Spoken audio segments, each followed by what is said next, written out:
कब तक सोएगा? 8 बजे तक, 10 बजे तक? अरे मैं पूछता हूँ कब तक सोएगा? मौत के आने तक, आंखें धुंधली होने तक? कब तक सोएगा? तेरे आंखों के ब्लर होने तक, सांसों के आधा झूलने तक? कब तक सोएगा यार, कब तक सोएगा?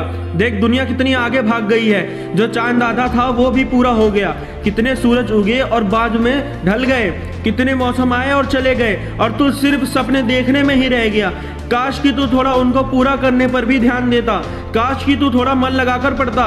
बातें तो सभी करते हैं कि अगर तुम्हारे पास आखिरी का एक दिन होता तो क्या करते, लेकिन ऐसा सच में करके देखो।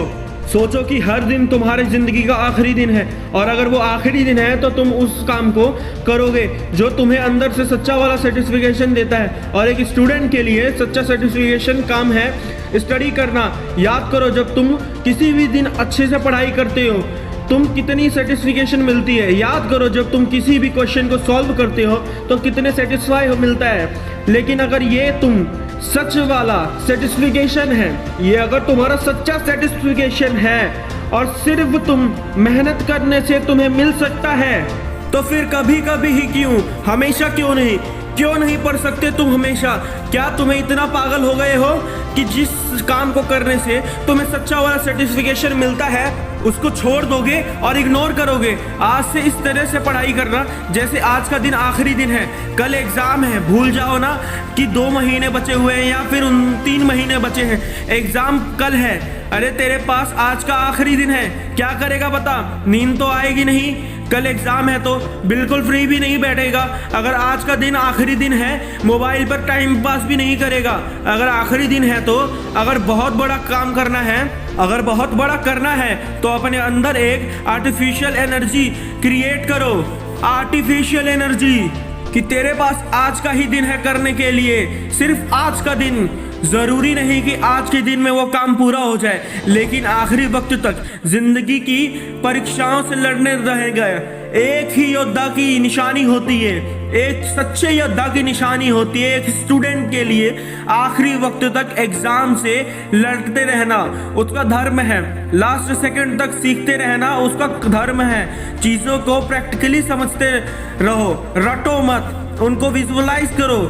किताबें बोरिंग तुम्हें क्यों लगती हैं? जब तुम उसको निर्जीव वस्तु मानते हो। उसकी हर एक लाइन को विजुअलाइज करो। हर लाइन एक छोटा सा साइन बताता है। फिर भी याद नहीं हो रहा तो किसी के लिए अपने दिमाग पर जोर मत डालो। फिर भी याद नहीं हो रहा तो लिखो उसको। करो, लेकिन करो, लेकिन करो। ये पढ़ाई की एग्ज़ाम ज़िंदगी की सबसे छोटी पहली एग्ज़ाम है, जिसके बाद लाइफ में एग्ज़ाम की लाइनें लग जाएंगी। हर एग्ज़ाम का लेवल बढ़ता जाएगा और वहाँ से किसी दिन पीछे देखोगे तो पछताओगे कि ये पढ़ाई वाली एग्ज़ाम को सच में बहुत छोटी थी। फील करोगे जब तुम पर होकर अगली क्लास में जाते हो, जब तुम पास होकर अगली क्लास में जाते हो। चले जाओ, जाओ, सोचो, तुम अगली क्लास में चले गए तो पिछली क्लास की पढ़ाई तुम्हें कितनी आसान लगने लगती है। यही चीज़ लाइफ में होती है। पढ़ाई की एग्ज़ाम को क्रॉस कर जाओगे तो ये भी छोटी लगने लगेगी, लेकिन इसके लिए तुम्हें एग्ज़ाम वाला लेवल अच्छे मार्क्स पर हासिल करना होगा। भले ही मेरिट ना ला पाओ, भले ही फर्स्ट रैंक पे ना आ पाओ, लेकिन अच्छे मार्क्स आएंगे तो फ्यूचर वाली ज़िंदगी में एग्ज़ाम जो होगा उसके लिए कॉन्फिडेंस बहुत रहेगा, क्योंकि तुम्हें पता होगा कि तुम बहुत मेहनत कर सकते हो और हर मुश्किल से लड़ सकते हो। किताबों में होता ही क्या है, हर शब्द एक से एक शब्द मिलकर बनती है और हर अलग अलग उन्हीं शब्दों को सीक्वेंस चेंज कर दो तो लाइन का मीनिंग बदल जाएगा। इसलिए रटने का काम नहीं चाहिए, तुम्हें दिमाग में सीक्वेंस भूल जाएगा। अगर याद करना है तो कॉन्सेप्ट क्लियर करो, उनको समझो, और ना समझ में आए तो तुम्हारा दिमाग तुमसे बगावत करता है। तुम अपने दिमाग की सुनोगे क्या, जो कि फालतू चीज़ों के पहले प्रायोरिटी देता है, नेगेटिव चीज़ों को पहले प्रायोरिटी देता है। जिस दिन तुम्हारी दोस्ती किसी किताब से हो जाएगी तब तुम उस किताब को पूरा पढ़ने के बाद इमोशनल हो जाओगे, जैसे कि तुम्हारा एक फ्रेंड तुमसे दूर चला जा रहा है और फिर तुम उसे वापस पढ़ने पलट कर देखोगे, उसमें तुम वापस खोना चाहोगे।